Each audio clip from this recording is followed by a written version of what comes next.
to prevent short-term rentals and renting to people of all backgrounds, Steve persisted. He was legally grandfathered in, as his properties predated any new laws by Forsyth County or the U.S. Army Corps of Engineers. For our final question, we inquired if he was facing any new lawsuits currently and if he feels like a survivor after all he has endured. Well, the current lawsuit that is still pending was initiated within the county government within their processes prior to filing it with the court. It was initiated the day I had open heart surgery. And that was, when I found that out, that was confirmation to me. And I found that out through discovery in the lawsuit, fighting back against the county to cease and desist. It's an injunction to stop me from renting this property specifically. Anybody I rent to has to be willing to go on vacation for 30 days at a time is what they want. So I can rent it. It's in a vacation district, but their law, the way they read it, which it doesn't read that way at all, but so I have to find, they're not saying I have to stop renting my vacation home out. They're saying I have to rent it to people that are going to go on vacation for 30 days or more. Nobody goes on vacation for 30 days. So in essence, they make it difficult, absolutely. And it's not a year-long fight, a decade-long, it's been over decades, not 3 decades now almost. No, I don't feel like I'm a survivor. I feel like I've accomplished something. I feel like I've ignored the followers because it's just a couple of people, and I've become a better person and a stronger person because of the resistance. If you're not fighting something, if you're not fighting for something, you're not living. I don't think so. And maybe I have that mentality and other people don't, but for me, that's what life's about, winning and losing. Lake Lanier sits on top of a land where the Trail of Tears began, where 3 young men were wrongfully lynched, and where a thriving Black community was overrun and destroyed. The violent and saddening history of the lake will always remain under the surface, but how did these waters come to be exactly? As the years went on, progress began in the area. Atlanta and the surrounding cities continued to boom, and both industries and communities thrived. However, with more and more people moving in, some infrastructure changes needed to be made to support the growth since North Georgia had no natural lakes. The main body of water was the Chattahoochee River, but since it often flooded during times of rainfall and receded when there was a drought, officials came together to support the growing city and farmland. In 1946, a $1 billion project was authorized by Congress to build a dam on the Chattahoochee River and purchase through eminent domain 56,000 acres of nearby farmland, which would be flooded to create a lake. 700 families in the area were forced from their homes and were paid much less than their property would go on to be worth. The U.S. Army Corps of Engineers oversaw the project and was tasked with removing the infrastructure that was in place to create a safe environment for the lake. However, despite statements saying everything was removed, it remains pretty evident that much was left behind to be swallowed up by the floodwaters that would occur when the dam was closed in 1956. The remnants of Oscarville were completely wiped out. This includes, but is not limited to, a racetrack, 15 businesses, 6 churches, and most eerily, 20 graves of those pushed out many times in the name of progress. The remains of towns, farms, lives, and people are very present in the minds of those who live near and visit Lake Lanier. Lake Lanier continues to be a mystery. Endless people report feeling drained when entering the water to swim. Thousands of people have had to be rescued, including lifeguards and those in great shape, who later say they felt arms reaching out to grab them and a heaviness they couldn't shake. All of this may be due to people having too much to drink and taking on more than they can handle in the water. The number of people who visit every year may be so high that there are bound to be several accidents. But it is also possible that the land that saw so much tragedy still contains the spirit of those who fought oppression, who were lynched, who were forced from their homes and had everything taken from them, are held in the water, and maybe they're still fighting back. You decide. But one thing's for sure, take caution when visiting Lake Lanier and acknowledge the history that is beneath it, or you may find yourself in trouble like the story of our first survivor who almost lost her life in the dangerous waters. My full name is Chastity Blunt Dawson, and my occupation is a stay-at-home mom and a survivor of Lake Lanier. In 1997, when I was 21 years old, I remember being out on the water, on the floaty, vividly. I remember going underneath the water, vividly. While I'm talking to you, I can actually see that. I remember the instructions that I was given underneath the water to be able to come from underneath the water. I remember vividly going back underneath the water and seeing the trees and just being in awe at the fact that there were trees down there. And I didn't know how to explain that, so I really didn't know how to explain that to people when I came home, or even at the center. I didn't know how to explain that because why was trees under the water? 3 years ago, I found out about Oscarville. So with all that, it brings a sadness to know that happened. It brings a sadness to know that I was actually out there having fun and chilling and all that good stuff. And it was a grave site underneath the water, and I didn't even know it. You know what I mean? I didn't even know that people lost their life there. You know? I kind of felt a little guilty because I was one of the people that was on the water having a good time and playing and, you know, naive to the fact or dumb to the fact, whichever one you want to use, of what happened and what was underneath where I was, you know?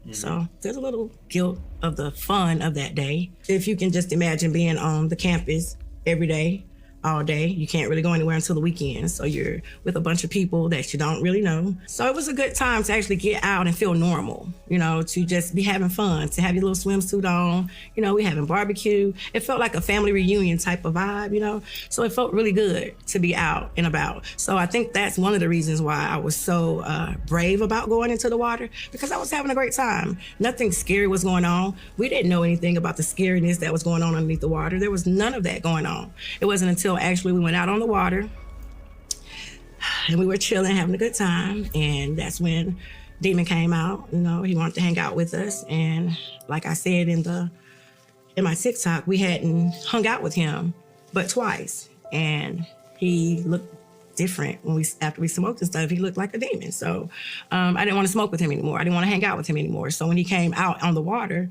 I didn't want him out there. You know, I'm very outspoken, so I didn't make it. I probably didn't even say it nice.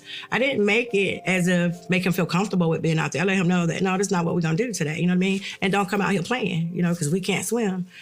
He pretended as if he was gonna leave. Well, I thought that he was actually going under the water and swimming away, but that's not what he did. He went under the water. He went underneath the floaty, and then he came up and knocked us off the float. I went this way, Twin went that way.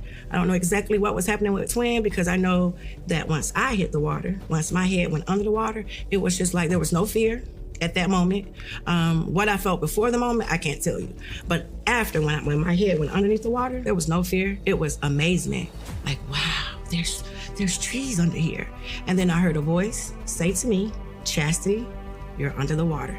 And I was like, okay, not like this, Lord, not like this. You know, immediately I started saying, not like this, Lord. And then I heard the voice again, and I saw in my head a picture of the instructions that I heard, which was to take my hands, cuff them like this, and act like I do like a flying emotion. And I did that. I came up out the water. I screamed, my feet won't touch the ground. And then whoosh, right back under the water. When I went back under the water, I went right back into amazement of, oh, wow, there's trees under here. And then from that point, I don't know what happened. I just remember I noticed that I wasn't dead and I noticed that I wasn't under the water anymore. So I opened my eyes. When I opened my eyes, I could see the shore and I could see a male of darker skin carrying me. I didn't look up into his face or anything. I had my head buried into his chest. He walked me to the shore. He sat me down. As soon as he sat me down, my head came up. I looked up. I saw a boy. I saw the demon dude. And I said, that's him. He knocked us off the floor. He tried to drown me. And at that moment, that's when all the guys, you know, they rushed him. And it was like a brawl on the shore. It got broken up. We had to cut the field trip short right then and there and head back to the center. When we got back to the center, I did not see him anymore. He was terminated and sent home that night. Still to this day, I don't go in open bodies of water. I don't go past 3.5 feet in the pool. So today was a day of dealing with my stuff, overcoming my fears, and facing the dragon, so to speak, today. So I appreciate that. opportunity to do that. Earlier, before Chastity was interviewed, the team got B-roll in the exact spot that Chastity almost drowned in 1997 on Lake Lanier. It was a complete coincidence that shook her to the core. I mean, it was like, it was as if somebody knew and they went and they put the little floaty out there.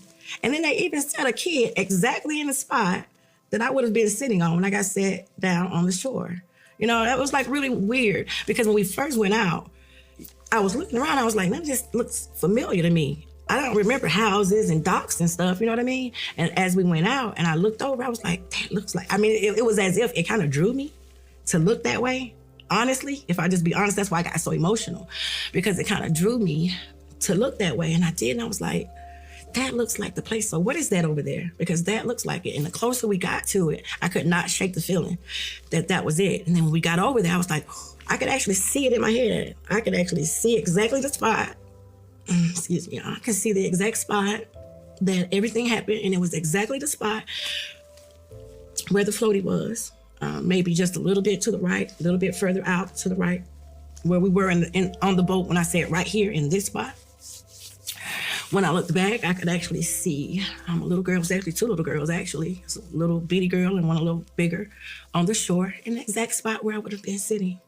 Like, it looked exactly the same. In my head, when I looked at that place in that space, it was exactly the spot. So it really felt, and it feels still a little eerie. I'm a little shaken up by it. I'm not gonna lie to you. I am still a little shaken up by it.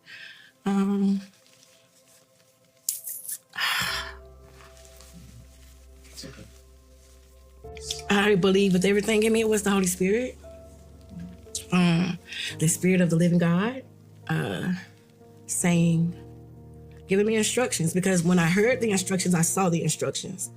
So I didn't just hear cuff your hands, because I would have been like, what is that? You know, what is that? I actually saw the instructions of what to do with my hands in my head. And when I came out the water, I yelled, my feet won't touch the ground. And I looked around and there was no one there.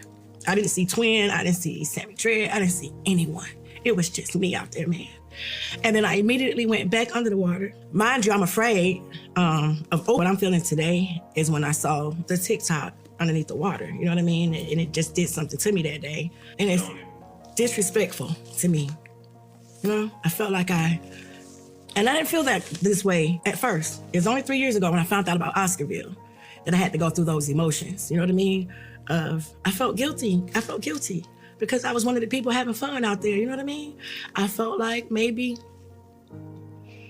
I don't know why I was saved that day. Everything happens for a reason. You know what I mean? But I felt like I did the people a disservice by playing and having a good time and not even knowing my history. You know what I mean? Not even knowing the history, you know? So I don't know who saved me. I just know, I feel like whoever, whatever, however, it was ordained and sent by God. Whether it was an actual person, if it was an actual person, I hope they see this and they stand up and say, hey, it was me. You know what I mean? But if nobody ever does that, then it will forever be, to me, an angel. To me, it will forever be an angel. Whether it's an angel from Oscarville, or if it was just an angel, one of my ancestors, or just an angel that God sent in that time to save me. You know what I mean? I really don't know. I can't 100% say, but in my belief system, then I would say it was an angel. If a man never stands up and say it was me, you know what I mean? Then that's the only other conclusion I can come to. I never looked in his face. No, but I did look in his chest. I did have my arms around his neck. I did have my face in his chest, and he did have his arms around me. So I know that he was a darker complexion male man, you know. I would say of African descent, you know. I would say a black man, but some people say, well, we're not black, you know what I mean? So I don't want to say anything to offend anyone. So I'll say it was a melanated being. I will say that. And I know that it was a man because there was no shirt on. There was no boobs there. He didn't have on clothes. It wasn't a shirt. There was a chest. You know what I mean? Next, we wanted to know from Chastity who exactly was Twin and how were they both related since they went under the water together? Twin was my friend. She was like my bestie. She was a young girl from Tennessee who came, and she was a lot like me. We had a lot in common. She was very outspoken like me. We was kind of like misfits. you know? So we kind of got along. We both were into dressing nicely. We both were into hair. We both were into all that kind of stuff. And she was my friend. She was who I said and I talked to. I was who she said and she talked to. I know she went in the water because she was on this side of the float. I was on this side of the float. He came in the middle of the float. She went that way. I went that way. Did I see her underneath the water? No, because I landed when I went under the water between two trees. It was tree here, it was tree here. It was nothing but tree. I was like, whoa. I mean, so I can't tell you rightly what happened because I was in a process of my going through underneath the water. I don't have any idea. If we talked about it, I don't remember. That's one of the reasons why I wish I could see her again so we can actually talk about it and remember together, you know, what was you doing? You know, what was happening with you at that time? You know what I mean? She was my best friend in Job Corps. The last time I remember talking to Twin was when me and my husband were moving from Kentucky to Atlanta. And I called her and let her know we was gonna be in Nashville. And she did come up to the bus station because we had like an hour and something layover. And we hung out at the bus station, like across the street. We sat outside and we just hung out and talked and stuff. But, did we talk about that? I don't know. I don't recall. I just know that we were together. I don't know where she is, but I wouldn't mind seeing her to actually sit down and hold this very conversation. I think that everything happens for a reason. I think that I survived so that this day I could sit right here and tell this story. I think I survived so that I could pay homage to the people underneath because I want to do that. I always said if I ever got the opportunity to go back there, that I would pay homage to the people underneath the lake. I would apologize for partying on the lake and not knowing, you know what I mean? So I think I survived for such a time as this. First of all, to let someone know who thinks that they're alone or that they don't have someone or something unseen protecting them. I believe in guardian angels. I believe that I am here as a testament that God's real, His love is real, and that He will take care of you. Even when you're doing things that might not be so perfect to other people, you know what I mean? That He still will take care of you if His hand is on you and if He has a purpose for your life. So I believe that my purpose was to be here in 2024 for this purpose right here. That's why I survived the lake, for this very moment right here. For our second to last question, we asked Chastity what her thoughts were about Steve's shocking theory, which is that certain parts of Forsyth County are using reverse psychology to make people of color all fear going to the lake to keep the county how it once was. I feel like instead of it making us afraid to come, I think we should come. Do I think we should get on the water? But I think we should come as a people just to pay homage to our people, to make it known that our people that happened to our people, to make a statement to say, just because you took it, don't mean it's yours. You know what I mean? Just because you did the things that you did doesn't make it right. It's stolen land. It's stolen. It's a stolen place. You stole it. I personally would like the outcome just to bother the people who don't like me coming. You know what I mean? That's the misfit in me. I would want to come and throw a party and send up balloons and light candles and sing Kumbaya and wade in the water and all that good stuff. Loud as possible, like a whole choir, just to piss them off. That's how I feel about it. Last but not least, we asked Chastity, did she have any final thoughts that she wanted to say to the public about Lake Lanier and what she ultimately endured back in 1997? To the people who feel as if what happened with Oscarville, because I'm not ever gonna call it Lake Lanier again. It will always be Oscarville out of my mouth from this day forward.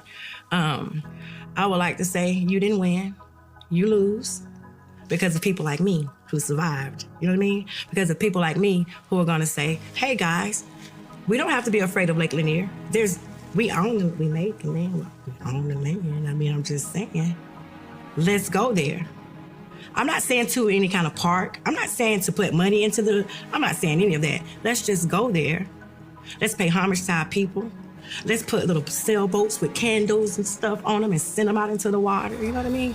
Let's come and sing songs of praise to maybe if it is restless spirits under there to help. Maybe we can help them move on or something. I don't know. Maybe if we, as the people, their people, came and showed some kind of respect to them instead of being afraid. Because why are we afraid? I didn't pass away. I got saved. I don't know who all, passed away out there, but I got saved. You know what I'm saying? So I think that we as the people should, what's the date that this happened? Maybe we should start coming here. Maybe we should come here as a people. Maybe we should light some candles. Maybe we should do like the Oriental people do when they light the little balloons and put them up in the air with the little fire. Maybe we should do things like that. Maybe we should come and pay homage. Maybe we should go to all the places that happened to. If you're in a city around something like that, maybe we should create things where we go and we pay homage. You know what I mean? And stir up the people who think that they won, but they didn't. You ain't won nothing. You stole something. You know what I mean? And you stole lives and you stole history.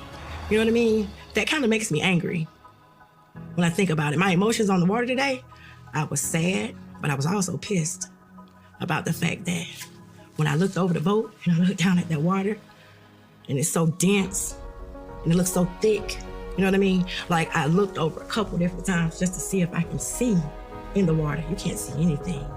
It's so dense, it's so thick, you know what I mean? Maybe if we were to come, I don't know, just try it, people, you know what I mean? And just, let's, all people, it don't matter what color you are, I don't care. Come and just show respect. Pay some homage, you know what I mean? Yeah, it was a traumatic thing that happened for me. Yeah, I spent 27 years with that thing in the non-reality box inside of my head. You know what I mean? That's where you put the hard stuff, the stuff that you don't want to deal with readily every day. You know what I mean? So if we were to take the uncomfortable things and make them comfortable, I think we'll be okay. We need to stop running away from stuff all the time. We need to stop just accepting what's said or what's told to us all the time. We need to start learning for ourselves. We need to start reading for ourselves so that we can know what our story is, so that we can tell our stories, because our stories mean something. Our stories hold a lot of weight. Our stories hold the weight of this whole world on its shoulders. Our story. It started as our story. The whole book started as our story. One day it got changed into his story. We need to understand that. We need to know that when people say that, people that look like us say that, we're not crazy. We ain't some new age spiritualist. And no new age nothing. What were we before we was ever anything else? Spiritual. Tap in, come up, and let's do better. That's all I gotta say.